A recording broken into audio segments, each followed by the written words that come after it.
第一个球就出棒，结果这个球1、2垒直接传出去了，也是一支安打。2垒上的跑者现在绕过3垒，要闯本垒，球直接传回来，来不及了。这边1垒上的跑者也利用这个机会上到3垒垒包。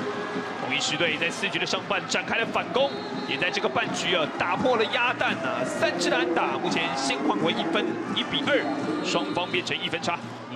对这一支安打又让这场比赛有了一些悬念。第一个球就出手了。也是高的位置，那刻意要打成滚地球，往地上砍。这个球是有点刻意要砍成滚地球，瞄准的就是右边方向。